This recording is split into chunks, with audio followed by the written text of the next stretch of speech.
Assalamualaikum warahmatullahi wabarakatuh. Apa kabar semua teman-teman Cerita Untung? Terima kasih untuk semua doa dan masukan, input, kritik, saran, monggo aja ya. Kirimkan kepada kita semuanya dan terima kasih untuk segala masukannya. Nah, untuk yang udah memberikan saran dan masukan, terima kasih. Kita akan terus mencoba untuk perbaiki segala kekurangan. Nah, setiap tamu kita pasti ada hal inspirasi yang akan kita gali. Siapa tamu kita sekarang ini? Langsung kita lihat dulu tayangan berikut ini. Assalamualaikum teman-teman Cerita Untung. Banyak orang yang tertarik untuk merintis bisnis walau hanya dengan modal dan skill seadanya. Sayangnya, bisnis tidak bisa dijalankan hanya dengan modal nekat dan finansial seadanya saja, tapi juga butuh strategi yang tepat. Nah, nama Dodi Zulkifli tentu sudah tidak asing bagi warga Semarang, terutama di kalangan para entrepreneur. Dodi dikenal sebagai salah satu entrepreneur muda yang sukses membangun bisnis percetakan dan konsultan brand. Menjalankan bisnis memberikan Dodi banyak pengalaman, termasuk dalam hal melayani konsumen. Banyak orang pengen cetak warna, tapi solusi yang ada pada saat itu adalah harus cetak banyak. Saya bisa nyetak 1 lembar. Bahkan bisa dibilang bertemu konsumen menjadi faktor Dodi memperbaiki kesalahannya dalam berbisnis. Nah, buat kamu yang mau membuka bisnis, wajib banget nonton ini. Banyak hal yang ternyata baru kamu pikirkan pastinya. Yuk cari tahu di Untung Mau Tahu.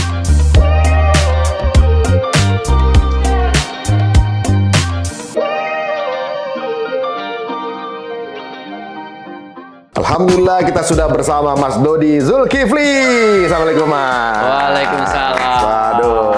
Warahmatullahi wabarakatuh. Ini pertumbuhan para pengusaha-pengusaha muda nih kayaknya makin bertumbuh ya. Kalau menurut pandangan Mas Dodi gimana tuh? Iya. Kalau sekarang ini kan kayaknya apalagi menjelang pandemi nih. Orang tuh kayaknya makin aktif untuk membuka usahanya sendiri gitu kan. Iya. Pede dan juga yakin kayaknya gue usaha sendiri nih gitu. Salah satu yang kemudian mencuat ke permukaan tuh nama Mas Dodi dikarenakan ya mereka kan pasti kan cari ilmunya kan. Iya. Cari ilmunya. Bagaimana sih mulai buka usaha gitu ya. Kalau kita ngerasain waktu hijrah pertama tuh orang mulai buka usaha tuh banyak yang mulai from nothing gitu ya, nggak tahu gue mesti ngapain ya, gue ikut event aja lah gitu kan. Belum tentu itu tepat juga, akhirnya kan orang mencari siapakah yang mungkin akan menjadi salah satu, ya butuh coach lah setiap bisnis. Nah, nama Mas Dodi ini muncul di permukaan, sampai akhirnya kita juga ikut. Permukaan mana nih munculnya nih? Di permukaan sosial media. Di kalangan usaha anak-anak muda jadi buah bibir. Nah, kita juga kemudian ikutan kelasnya dan Masya Allah banyak sekali sepertinya folder-folder yang baru kebuka gitu ya. Yang ternyata setiap momen dan era itu punya treatment dan pendekatan yang berbeda. Kita nggak bisa template, nggak bisa kemudian copy paste gitu ya. Harus dibutuhkan sesuatu yang kita pelajari dulu gitu ya bagian polanya. Nah, sebelum sampai ke sana Mas Dodi dulu pernah bisnis juga pasti di awal dong.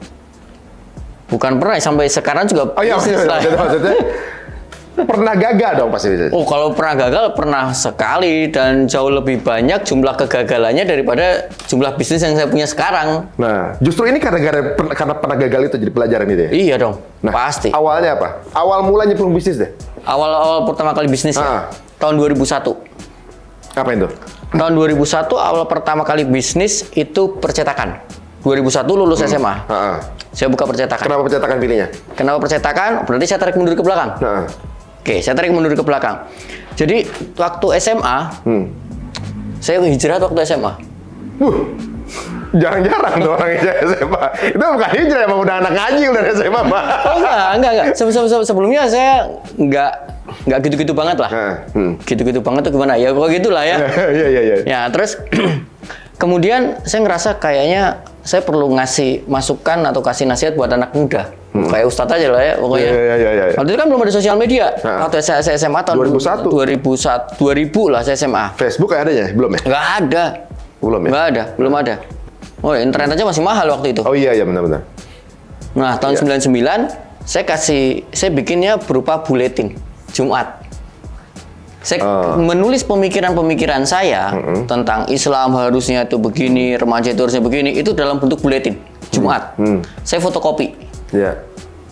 Fotokopinya punya papa saya sendiri, orang-orang tua fotokopi, tapi saya bayar. Jadi uang jajan saya. Percetakan, di percetakan, di fotokopian itu. Makin lama makin banyak suka sama buletin saya. jumlahnya makin banyak. Uang jajan saya habis. Untuk nyetak? Untuk fotokopi. Nah, itu orang ngambil gratis? Gratis, kita bagikan. Saya bagiin, gratis. Sebentar, Mas. Di momen itu, berarti sebenarnya secara ekonomi duit malah keluar? Malah keluar. Nggak ada pemasukan sama sekali. Tapi ada apa yang didapat ya? Kenikmatan kepuasan, sendiri, kepuasan sendiri. Saya bisa berbagi, banyak orang yang suka sama tulisan saya, banyak orang yang tercerahkan. Waktu itu kan zaman SMS, Mas terima kasih tulisan ini bagus, bla bla bla. Itu bikin saya happy. Gitu. Waktu SMA. Nah, sampai satu titik tertentu itu setiap Jumat yang tadinya cuma 50 lembar, 100 lembar, tetap mencapai 500 lembar. Dan itu udah habis uang saku. Untuk nyetak satu Jumat itu uang saku saya seminggu udah habis. Satu titik di mana waktu itu saya ngumpulin remaja-remaja masjid dekat rumah. Remaja masjid saya berikhtiar untuk saya aktifkan kembali. Nah, kemudian ada salah satu remaja masjid yang kerja di percetakan. Ngomong sama saya, panggil saya, Mas, kamu cetak gini fotokopi apa nggak mahal kalau 500 biji? Kamu kasih saya kertas kosong sama filmnya, saya cetakin di tempat saya aja. Bos saya udah kasih izin kalau untuk buletin begini dikasih gratis cetaknya. Dia ngomong gitu. Terus cara bikin filmnya gimana? Oh, kamu cara bikin filmnya ke toko ini di jalan ini. Bilang mau bikin paper plate namanya. Saya melaksanakan apa yang disuruh. Saya datang ke toko itu mau bikin paper plate gitu. Terus saya kasih paper plate-nya sama kertasnya ke dia yang kerja di percetakan tuh, anak remaja masjid. Terus sudah jadi buletinnya ke saya. Kok bisa berwarna gini ya? Wah, ini kalau bisa jadi buletin berarti bisa jadi kop surat. Ini kalau bisa jadi buletin berarti bisa jadi undangan. Wah, ini kayaknya bisa dimonetize nih. Saudara-saudara saya kan bisnis semua. Kayak butuh kop surat, kayaknya butuh nota. Wah, ini bikin bisnis aja percetakan. Dari situ awal mulanya percetakan muncul. Masya Allah ya. Bayangin nih teman-teman, kalau kita dulu awalnya mencoba sesuatu, jatuhnya kalau mikirnya cuma untung rugi, pasti udah berhenti di awal tuh. Iya dong, fotokopi, ngeluar duit, nggak dapat apa-apa. Nggak dapat apa-apa. Gitu kan? Secara ekonomi. Kalau ekonomi, kalau mikir ekonomi tok nih, ya, gitu betul. ya. Nggak taunya diganti sama Allah dengan cara yang berbeda nih. Kan? Yes, betul. Kasih bisnis lah. Nah, dikasih bisnis sama Allah malah jadi pencarian di situ. Jadi ibaratnya hitung-hitung Jumat-Jumat sebelumnya itu kopinya itu yang beli Allah. Masya Allah. Kemudian dibayarnya dengan cara ya kan yang ngasih inspirasi percetakan ada. Betul. Itu kan semua pasti ya kan dulu lah ya. Betul. Gitu ya. Masya Allah. Terus. Nah, terus bikinlah percetakan dulu saya SMA. Waktu SMA saya nggak boleh bisnis sama bapak saya. Suruh nyelesain dulu. Seluruh SMA saya bikin percetakan. Lulus SMA 2001. Kuliah juga kan? Awalnya saya nggak mau kuliah. Tapi dipaksa udah sibuk bisnis. Sibukan bisnis ya udah nyaman. Tapi sama orang tua tetap suruh kuliah. Akhirnya ya udahlah, saya nurut sama orang tua. Saya daftar di sebuah universitas. Jurusan yang saya pilih pokoknya yang paling atas saya centang. Nggak tahu tuh jurusan apa, fakultas apa nggak tahu. Pokoknya saya centang paling atas. Paling atas. Udah. Jurusannya waktu itu namanya sistem informasi. Saya baru tahu ternyata sistem informasi itu pemrograman. Baru tahu setelah kuliah. Setelah kuliah. Oh, bikin program toh. Gitu. Nah, waktu kuliah saya sampai semester 2 aja. Kenapa saya sampai semester 2? Titik poinnya begini, di waktu kuliah ya. Kan bikin program tuh. Yang tahun 2001 itu zaman komputer udah pakai namanya Windows secara operating system.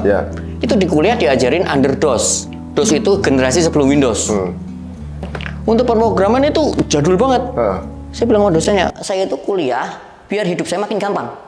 Ini kenapa saya harus mempelajari bahasa pemrograman zaman batu gitu. Berarti ini saya kuliah cari ilmu untuk mempersusah hidup saya gitu. Mundur dong. Mundur saya gitu. Lah dosen ngomong apa jadi? Terus ya tapi ini kan kurikulum nggak bisa dirubah secara cepat.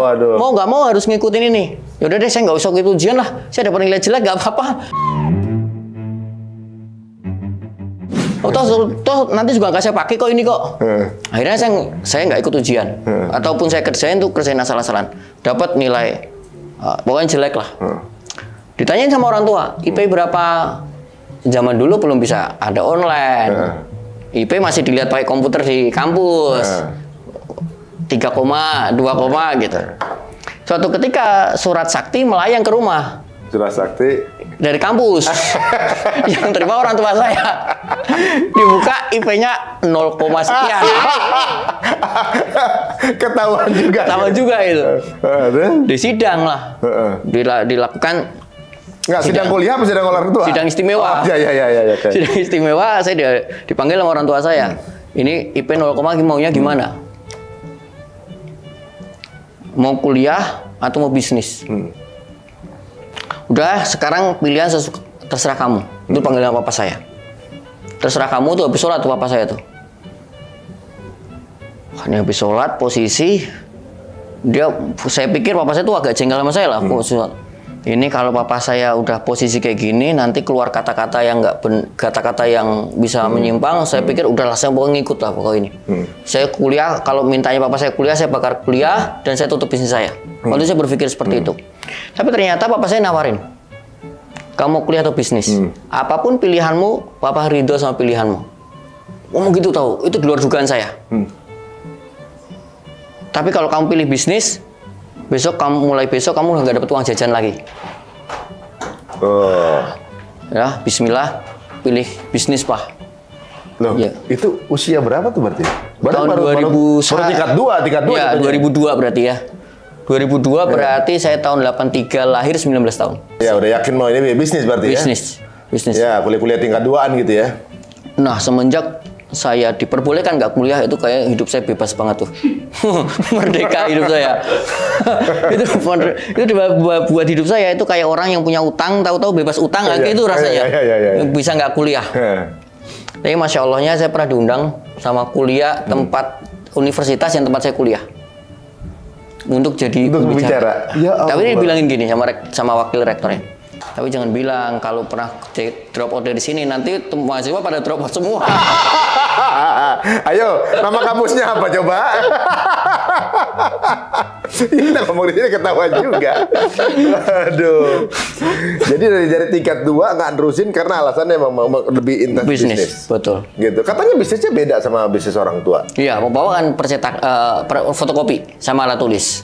Bapak saya alat tulis sama fotokopi. Saya percetakan. Kan udah beda jauh tuh. Bukannya fotokopi dekat sama itu? Enggak, beda jauh. Beda jauh ya? Beda jauh, walaupun sama-sama kertas bahan bakunya. Bener. Tapi secara industri beda banget. Secara mesin beda, secara kompetensi beda, customernya juga pasti beda. Gitu.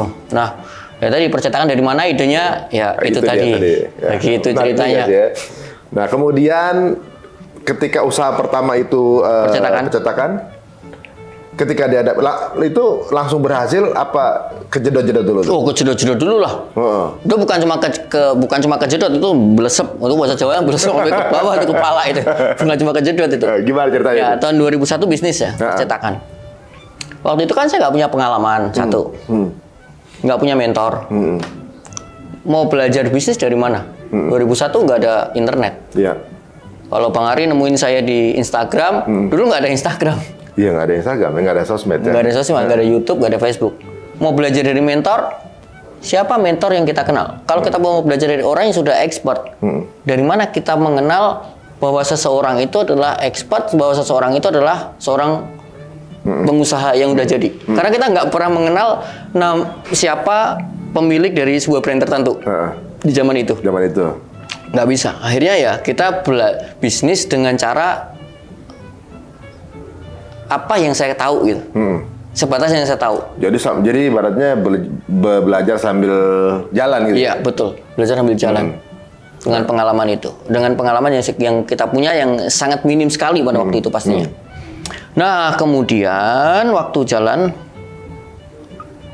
itu kan saya berpikir sederhana. Oh, kalau semakin banyak produk yang saya jual, customer semakin suka. Karena sekali datang langsung beli semua. Iya, gitu. Orang mau beli apa aja ada gitu kan. Waktu itu saya berpikir gitu. Saya jual kop surat, amplop, kemudian kartu nama, nota, spanduk, papan nama, kaos, kresek, undangan, apapun lah. Maunya one stop gitu. Ya, one stop solution, one stop printing. Tapi pandangan kayak gitu masih banyak, Mas. Oh, sangat. Sekarang pun masih banyak. Masih banyak. Masih banyak. Nah, itu gimana? Ketika jalan itu? Saya balik ke cerita saya dulu ya. Nanti kita relatekan dengan apa yang teman-teman lakukan sekarang lah ya. Nah, kemudian pada saat yang saya lakukan one stop printing, saya pengen menjadi segala-galanya. Saya pengen menyelesaikan masalah semua orang. Pada waktu itu ternyata customer saya dikit sekali. Nyatanya saya rugi kok. Nggak bisa untuk bayar karyawan. Bayar karyawan selalu tombok. Ternyata ketika saya berusaha menjual segala-galanya, customer nggak ada yang sedikit yang percaya sama saya. Padahal saya iklan di radio, saya iklan di koran, saya pasang spanduk di jalan. Artinya biaya marketing saya tetap keluar. Tapi pesan yang saya sampaikan pada waktu itu ya, saya berusaha menjual semua yang saya bisa di spanduk itu. Di kemudian hari saya tahu bahwa ternyata itulah kesalahan saya. Di kemudian hari tapi saya tahunya setelah bisnis itu tutup tahun 2003. Penempatan lokasi spanduknya juga pengaruh apa enggak? Oh, itu pengaruh. Tapi itu tidak dalam konteks kejatuhan saya, kesalahan saya itu bukan penempatan posisinya. Tapi kesalahan itu ternyata setelah di kemudian hari saya tahu ternyata adalah pesan apa yang saya sampaikan itu ternyata nggak relevan. Itu poinnya di situ. Oh, menarik nih. Jadi ibaratnya justru kesalahannya justru pada saat memarketingkannya itu salah. Betul. Pada saat cara saya mengkomunikasikan siapa sayanya, apa sih bisnis saya sebenarnya. Kenapa malah salah, Mas? Kebanyakan orang menyangka bahwa dengan banyak capability gitu, udah masalah saya solve. Jadi ibaratnya gini, klien datang itu kan karena menyelesaikan masalah, ya kan? Orang ini menyelesaikan banyak masalah saya, pikirnya begitu kan di awal tuh. Tapi itu justru menurut Mas Dodi adalah awal kesalahan. Yes, kalau kita mau menyelesaikan masalah semua orang ya. Iya. Masalah semua orang ya. Contohnya gini, analogi kita berpikir gini, semakin banyak produk yang kita jual, customer semakin happy. Itu kan analogi logika kita. Tapi saya mencoba gini. Bang Ari pernah beli McD drive-thru nggak? Pernah ya? Harganya sama nggak sama yang di dine-in? Nggak merhatiin saya itu harganya. Sama nggak kira-kira? Sama nggak? Sama ya? Sama. Padahal drive-thru itu mengurangi fiturnya McD atau menambah fiturnya McD? Contohnya gini, ketika kita dine-in, kita dapat 10 fitur tuh. Dari tempat duduknya, layanan senyumnya, mbaknya, begitu kan? Kita dapat 10 fitur, anggap aja begitu. Pada saat kita drive-thru, kita mungkin cuma dapat 2. Ya, cuma ini aja kan? Loket ini. Iya, betul kan, kita nggak menu itulah. Kita nggak menikmati AC-nya, kita nggak menikmati senyuman mbaknya gitu kan. Artinya fiturnya minim kan? Iya, karena emang buru-buru kan. Tapi kenapa pada saat buru-buru drive-thru lebih valuable ketimbang masuk ke dalam? Waktu. Fiturnya lebih sedikit. Kenapa customer tidak merasa rugi? Fiturnya lebih sedikit, harga yang dikeluarkan sama. Oh, baru kepikiran. Padahal bayarnya sama. Bayarnya sama, tapi pelayanannya lebih sedikit padahal. Tapi nggak merasa rugi. Ya bukan mungkin karena biasanya yang drive itu karena waktu kan. Oke, artinya tidak semua orang membutuhkan 10 fitur ini kan? Iya. Ketika kita mengatakan bahwa ketika kita bisa punya 10 fitur, itu pasti valuable. Untuk siapa valuable-nya? Untuk orang terburu-buru, itu nggak valuable.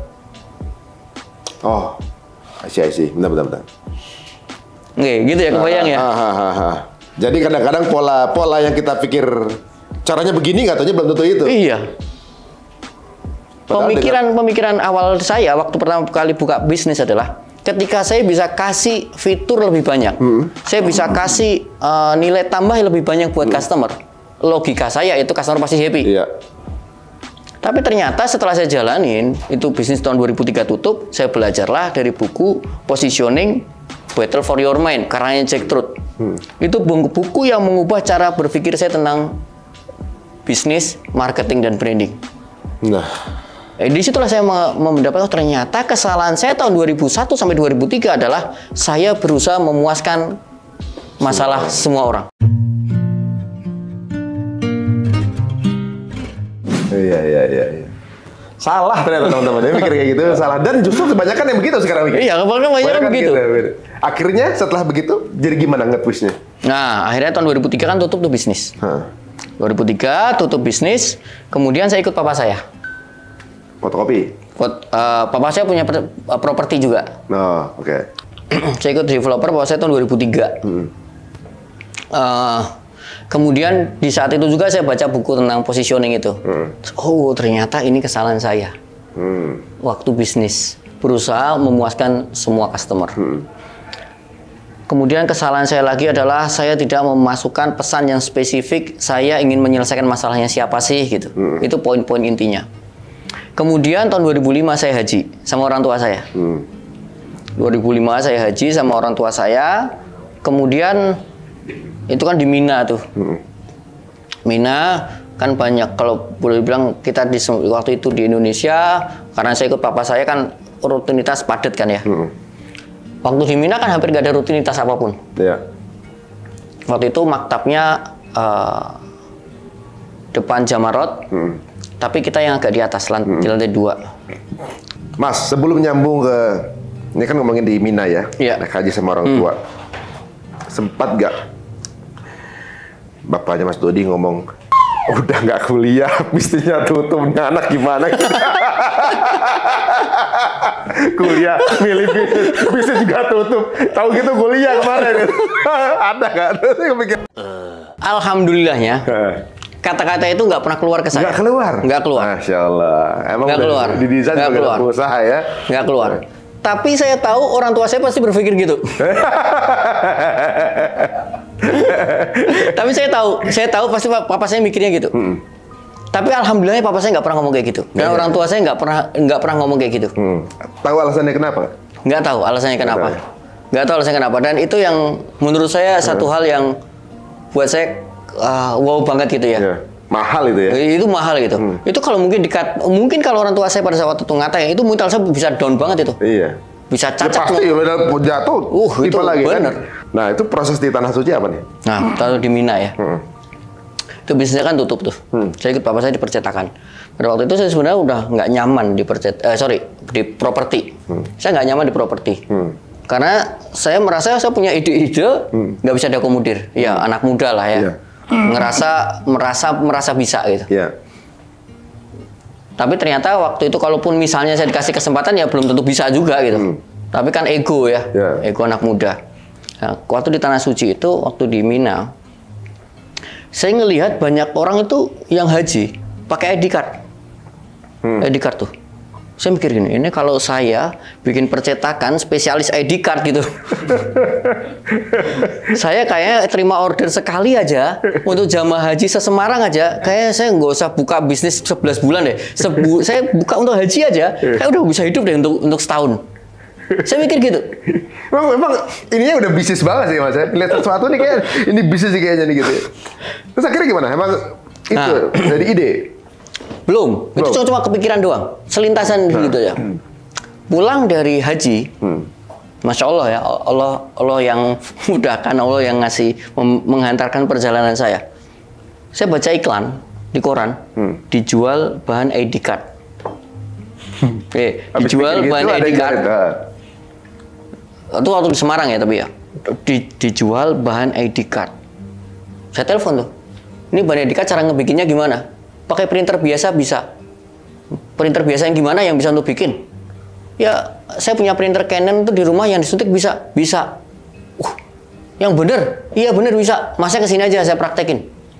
Kesanalah saya pulang dari kantor tuh developer. Saya ke tempat percetakannya itu yang jual bahan ID card. Bisa beneran pakai printer biasa. Saya coba sih bikin sampel 1 sampai rumah tuh. Sampel 1, tante saya punya travel umroh. Tante, Dodi bisa bikin ini. Berapa harganya? Saya hitung.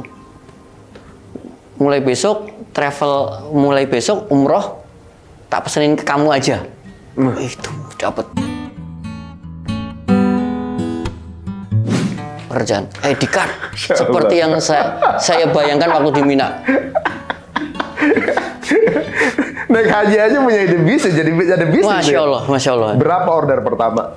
Nggak banyak sih, nggak banyak. Ya. Maksudnya berapa ID card? 50. Masih satu travel. Iya. Dan waktu itu kan saya masih freelance. Papa saya masih ke developer. Iya, benar. Masih ke developer. Terus kemudian tapi kan tante saya itu berangkat seminggu sekali. Ya. Seminggu sekali? Ya, travelnya tante saya berangkat seminggu sekali. Ngumrohinnya. Laku banget. Nah, kemudian saya punya ide lagi. Untuk yang kalau misalnya kita lulus dari sekolah kan dapat buku kenangan atau apapun tuh. Saya punya ide, saya kasih tante saya. Tante, kalau travel umrohnya dikasih buku kenangan gini, bagus kayaknya tante. Oh iya, bagus idenya. Berapa? Hitungin harganya. Hitungin. Ya udah, mulai yang besok dibuatin buku kayak gini. Dibeli juga sama tante? Dibeli. Nah, semenjak saat itu saya setiap minggu dapat order ID card sama buku kenangan umroh. Setiap minggu? Setiap minggu. Tahun 2014. 2014. 8 tahun yang lalu ya? 8 tahun yang lalu. Nah, itu setiap hari sampai berapa lama tuh? Itu sampai sekarang. Masih. Oh, masih? Masih sampai sekarang. Masih sampai sekarang. Lah. Masih sampai sekarang. Unik banget itu ya. Nah, kemudian tahun 2014 umrohnya tante saya makin ramai. Saya nggak bisa handle sendiri karena saya masih kerja sama papa saya. Saya rekrut karyawan untuk freelance, bukan untuk freelance ya. Saya fokus di papa saya dan kemudian saya punya karyawan di rumah yang ngerjain itu orderan, terus jalan. Makin lama. Keduanya ya dari gaji dari papa ya. Kalau dari papa sih saya nggak ambil value secara gaji. Saya menebus kesalahan saya. Oh iya. Menebus kesalahan saya. Nah, ada satu titik tertentu saya merasa kayaknya saya udah harus keluar dari properti lagi. Mau mundur dari properti dan saya mau fokus dengan percetakan lagi. Tapi saya nggak berani ngomong sama papa saya sampai papa saya yang ngizinin saya sendiri. Karena saya sampai nawarin. Karena saya mau menebus kesalahan saya masa lalu. Dulu ditawarin ya. Salah gitu. Gitu. Nah, kemudian suatu momen tertentu papa saya ngomong tapi lewat mama saya. Kalau ditawarin, nggak mau berhenti dari properti, mau fokus ke percetakan juga boleh. Itu poinnya. Di situ apa alasannya? Apa karena si percetakan ini udah mulai kelihatan maju, udah kelihatan growth-nya atau gimana? Karena saya beberapa kali terlihat tidak fokus dan mengganggu pekerjaannya papa saya. Dan saya sempat dimarahin. Dan kayak bapak saya menangkap sebuah sinyal kayak jiwa saya nggak di situ, nggak di properti. Sampai kan waktu itu keluarga saya juga, emangnya percetakan lebih gede atau dari properti gitu. Tapi bagi saya waktu itu bukan masalah duitnya, masalah kepuasan itu yang terutama buat saya di awal. Saya bisa mengambil keputusan sendiri, saya bisa mengatur ritme kerja saya, itu yang buat saya lebih mahal nilainya. Nah, singkat cerita, tahun 2005 saya bikinlah percetakan. Derajat Celcius namanya. Tahun 2001-2003 namanya Tasnim Print. Nah, 2005 derajat Celcius. Akhirnya buka percetakan, derajat Celcius saya bilang, itu garasi nggak dipakai, boleh nggak dipakai? Oh ya, dipakai aja. Akhirnya garasi kecil, ukuran 2x3. Kecil sekali tuh. Kecil. Saya bikin percetakan. Kantor utama ya? Kantor utama percetakan. Derajat Celcius, kecil. Resepsionis di situ, Pak, itunya nyetak di situ? Oh enggak, nyetaknya di dalam kamar saya. Nyetak masih di dalam kamar saya. Nah, apa yang berbeda di derajat Celcius? Yang alhamdulillah dalam waktu 2 tahun itu growth-nya luar biasa. Akhirnya semua garasi saya pakai, saya gedein karena customer-nya makin banyak. Di saat customer saya tahun 2006 itu makin banyak setahun setelah saya buka. Di saat saya buka percetakan tidak di jalan protokol. Jadi orang itu kalau mau ke rumah saya, itu kan di garasi di rumah saya. Itu kalau orang mau ke rumah saya itu bukan sebuah traffic gitu. Bukan traffic yang gampang lewat lah orang. Orang nggak gampang lewat. Kalau memang nggak meniatkan diri ke situ, ya orang nggak bakal lewat situ. Dan di zaman itu tahun 2006 banyak customer saya yang datang dari luar memang ke derajat Celcius. Karena memang saya pasang iklannya gede-gedean. Gede enggak? Saya pakai iklan. Iklan koran, kemudian iklan di tabloid, iklan spanduk di jalan-jalan itu saya sebar banyak. Nah, kemudian tahun 2006, 2007 bisnis saya makin cabang saya 7 tanpa franchise. Saya memfranchise-kan baru tahun 2008. Tapi mayoritas masih punya saya. Ya. Nah, kemudian apa yang membedakan? Percetakan yang saya buka di tahun 2005 kenapa bisa sukses gitu ya? Dan kenapa yang tahun 2001 percetakan yang saya buka bisa gagal? Tahun 2005 saya tidak memuaskan semua customer. Saya tidak menyelesaikan masalah semua orang. Saya menyelesaikan masalah yang spesifik. Itu perbedaannya. Apa dengan masalahnya? 2003. Apa masalahnya yang tahun 2005 ya? Tahun 2005 saya buka percetakan, dasarnya kan awalnya dari ID card itu tadi. Ya. Itu satu poin. Kemudian saya melihat kayaknya kalau ID card doang, kayak pasarnya kurang gede. Saya harus jual ini, bagaimana cara saya mengkomunikasikan ke customer. Kemudian saya punya ide, gimana kalau saya bikin sebuah percetakan yang spesialis cetak warna tanpa minimal order. Maksudnya berarti bisa satuan? Bisa satuan, betul. Tahun berapa tuh? Tahun 2005.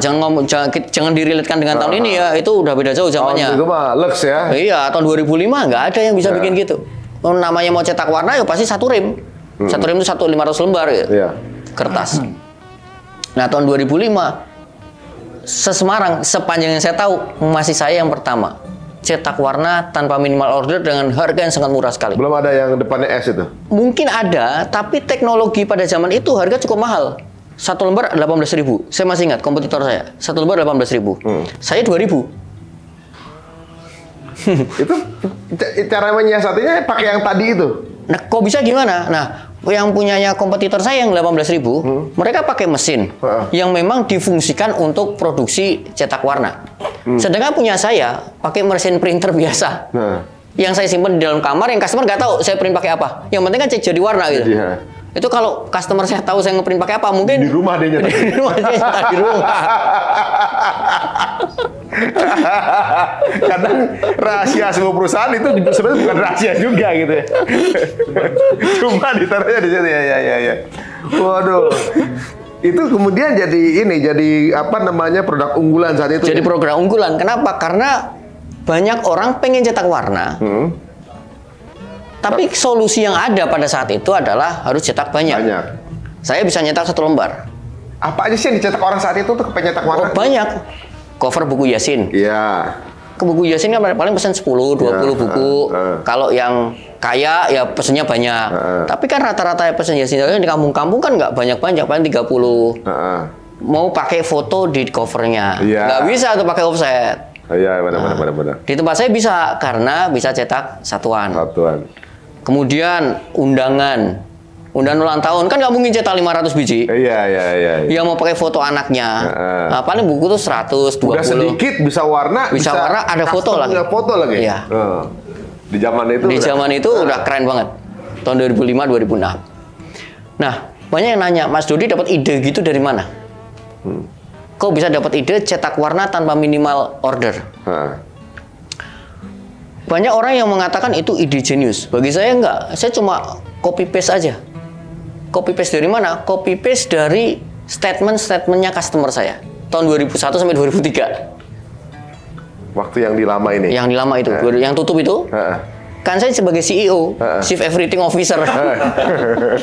Jadi CEO semua. Pokoknya semua saya lakuin sendiri, termasuk jadi customer service. Waktu ngelayanin orang pesan, sering banyak customer saya ngomong, Mas, bisa nggak sih bikin kartu nama yang pakai foto? Cuma 100 lembar 1 box aja. Nggak bisa. Mas mau bikin brosur bisa nggak sih yang nanti sore jadi? Nggak bisa. Mas bisa nggak sih saya mau pesan brosur tapi jumlahnya cuma 10 lembar, 30 lembar? Nggak bisa. Disitulah saya mengatakan, oh ternyata banyak loh customer di luar sana yang butuh cetak warna tanpa minimal order. Itu saya berikan solusi tahun 2005. Kan sebenarnya idenya bukan datang dari saya gitu. Dari orang ya? Dari customer, dari masalah customer. Menarik ya. Jadi sebenarnya bisnis itu bagaimana kita bisa menyelesaikan masalah orang ya? Iya. Sesimpel itu sebenarnya. Kenapa yang lain nggak punya pikiran ke sana ya? Ada pernah nggak, Mas? Kenapa? Yang lain yang punya mesin nggak kepikiran ke sana? Emang nggak bisa mesinnya itu? Mesinnya bisa lah. Mesinnya bisa. Mesinnya kompetitor pun bisa melakukan hal yang sama. Tapi karena jadi begini. Banyak pengusaha yang punya dua cara berpikir ya. Cara berpikir pertama produk sentris. Saya bisa produksinya apa? Ya. Akhirnya, oke, saya bisa masak nasi goreng. Ya udah, akhirnya buka bisnis nasi goreng. Kalau saya suka nasi gorengnya pedes, ya udah saya jual yang pedes. Kalau saya juga suka nasi goreng yang kecap, saya akan jual yang kecap. Saya menganggap apa yang saya suka, semua orang di luar sana suka. Itu produk sentris tuh. Pengusaha yang kedua, cara pandangnya customer sentris. Mikir apa yang customer butuh, kalau nggak ada saya cariin supaya ada. Tapi mungkin nggak kalau yang customer sentris ada produk sentrisnya dia juga? Ya sangat mungkin, sangat mungkin bukan pada begini. Jadi ketika kita menggunakan customer sentris, itu pun kita butuh produk. Tapi produknya kita cari belakangan. Perbedaannya di situ. Bukan produknya di awal. Oh ya sih. Analoginya gini deh, biar gampang deh. Bang Ari tahu gembok sama kunci nggak? Tahu. Gembok sama kunci tahu ya? Gembok kan nggak bisa dibuka pakai kunci sembarangan. Karena ada pasangannya. Kalau analoginya adalah gembok itu adalah customer-nya. Dan kunci adalah produknya. Oke. Berarti ini customer dan produk yang tepat lah baru bisa kebuka gemboknya. Clear ya sampai sini ya. Skenario pertama, kalau produk sentris, berarti kan yang kita pegang kuncinya dulu. Kuncinya, baru nyari gemboknya. Baru nyari gemboknya kan. Itu skenario pertama. Bang Ari saya kasih kunci, tolong cariin gembok yang bisa dibuka pakai kunci ini. Itu skenario pertama. Skenario kedua adalah kita pegang gemboknya dulu, tolong bukain ini. Oke, itu skenario kedua. Lebih gampang mana buka gemboknya? Pertama atau kedua? Ya lebih gampang buka kalau udah ya tinggal nyari kuncinya kan? Lebih gampang nyari kuncinya toh. Pegang gemboknya dulu, datang ke tukang kunci, tolong bikinin kuncinya. Tapi pada saat kita pegang kunci kan kita nggak bisa datang ke tukang gembok, tolong bikin gemboknya. Iya benar. Tadi gembok itu kan produk. Kita cari produk itu, gembok itu adalah customer.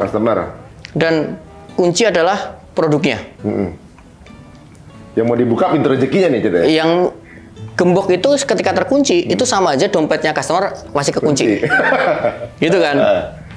Kalau yang kita pegang gemboknya dulu, artinya kan yang kita pegang customernya dulu. Produk kita cariin belakangan. Tapi kalau kita pegang produknya dulu, kan kita pegang kuncinya dulu. Kita harus ke sana kemari mencari customer yang cocok. Lebih sulit ya, karena memang nggak ada untuk membuat bengkel untuk buat gembok. Nggak ada. Adanya memang buat kunci. Mungkin ada, tapi mungkin jarang gitu. Iya. Yang itu paling gampang kurang kerjaan itu. Buka kunci. Bener juga. Ini analoginya menarik sih ya. Jadi belakangan memang banyak orang yang kayak bikin contoh ya. Ada teman kita bikin satu jenis makanan yang dia suka banget. Makanannya dia pernah makan waktu dia traveling di sebuah negara, gitu kan. Ini orang belum pernah makan ini, gitu. Ini orang belum pernah makan ini nih, tapi enak banget. Di sini belum ada nih, gitu. Pas dia dagang di sini nggak laku, nggak laku. Itu mungkin itu kali contohnya. Pas dia bikin itu spesifik sih emang, gitu kan. Ya belum tentu orang lain suka sih emang, gitu kan. Oh iya menarik juga. Saya dalam ketika beliau ngomong, dalam pikiran saya belum ada yang jual nih. Siapa tahu dari dia lah kemudian keluar tren itu kan. Gitu. Pikirannya begitu. Saya juga ikut pas dia jual, kok sepi-sepi aja ya. Dia nggak ada yang beli, nggak ada yang paham gitu ya.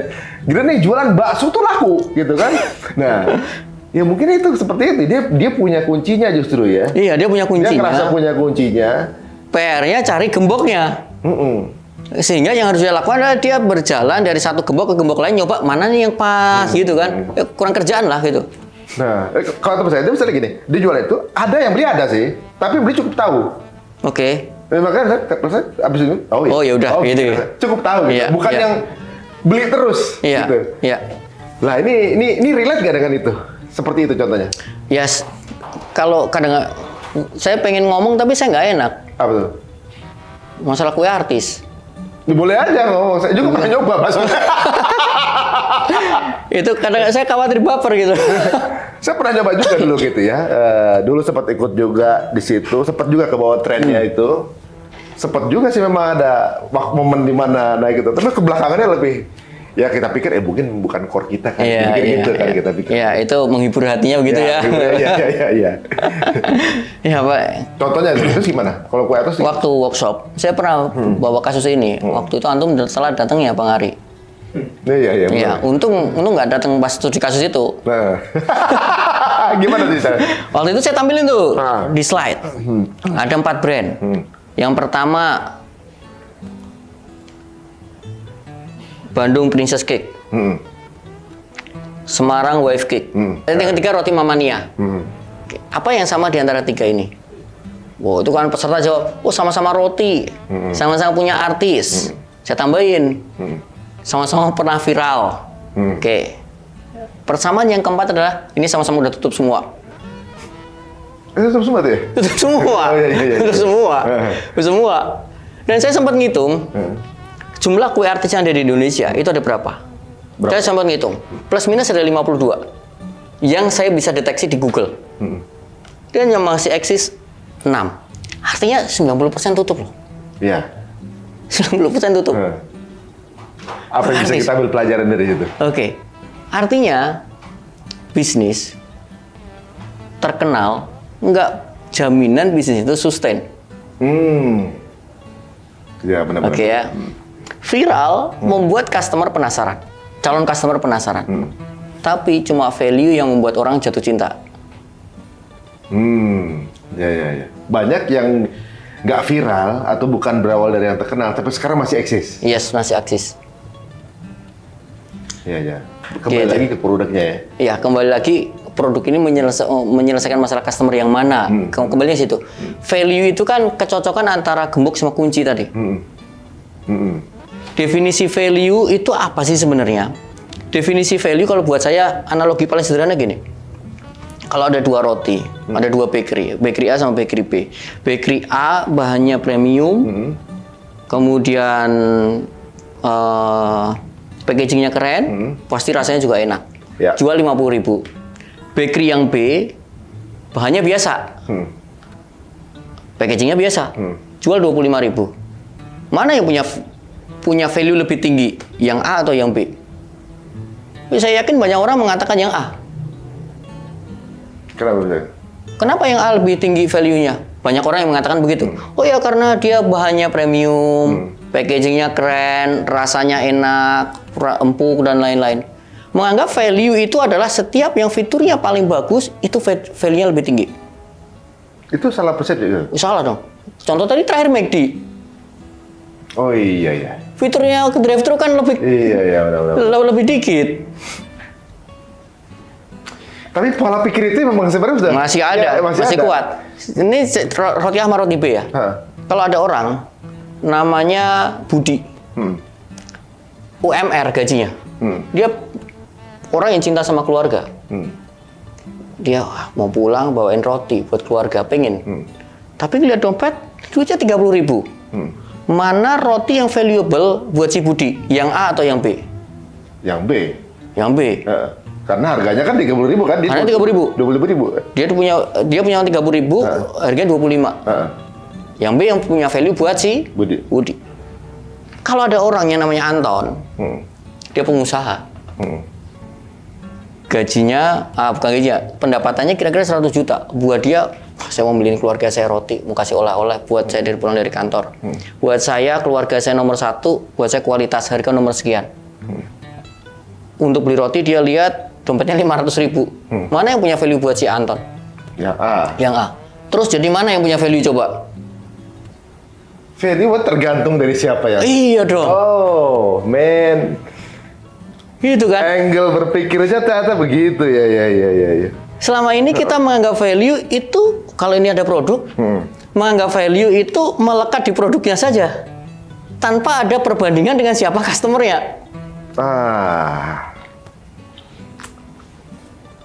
Bener juga nih. Gitu kan ya? Teman-teman ya, banyak salah berpikir nih.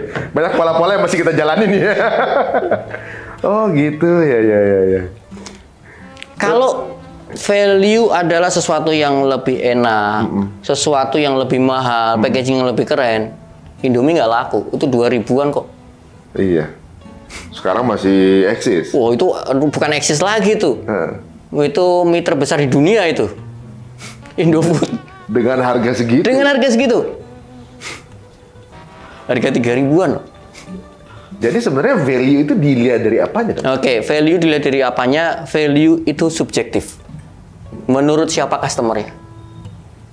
Bagaimana kita ngedrag orang jadi memvaluekan produk kita nih? Nah, kita jadi kemana-mana nih kayaknya nih. Gara-gara obrolan tadi masalah kunci sama gembok. Gara-gara tadi sebelumnya tuh belum selesai tuh. Pencetakan gitu ya. Waduh, ini menarik jadi kemana nih ya? Dari pencetakan dulu deh, kita ke situ lagi. Kita terusin aja kayaknya. Nanti kita balik percetakan lagi.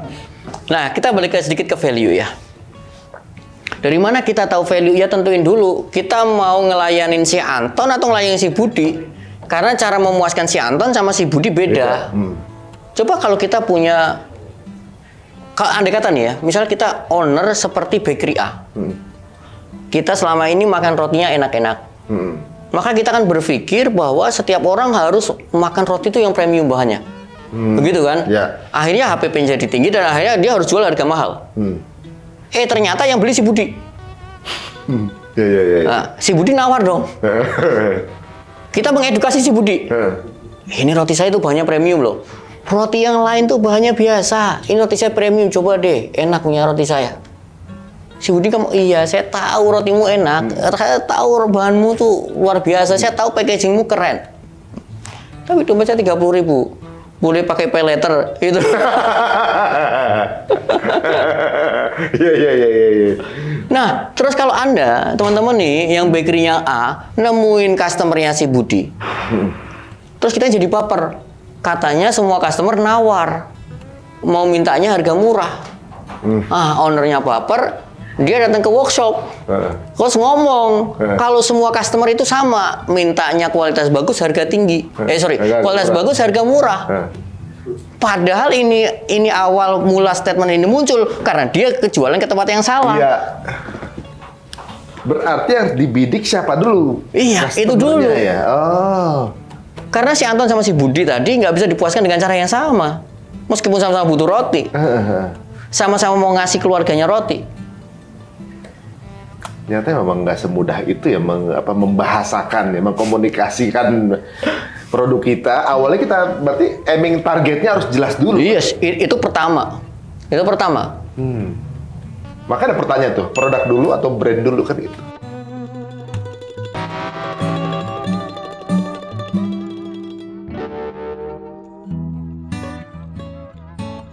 Apa yang biar punya soul dan juga mindset kayak Mas Dodi? Oke, apa yang teman-teman perlu lakukan gitu ya? Ketika ini sudah bisnis, kok ternyata belum berhasil, apa yang perlu teman-teman lakukan dan apa yang perlu mindsetnya di set gitu ya? Pertama, sebenarnya dalam kamus saya nggak ada yang namanya kegagalan. Perubahan itu terjadi bukan karena kita mengetahui sebuah ilmu. Perubahan itu terjadi pada saat kita melakukan sesuatu. Masalahnya kita kebanyakan belajar tapi nggak ada yang di action, nggak ada yang action. Bener juga ya.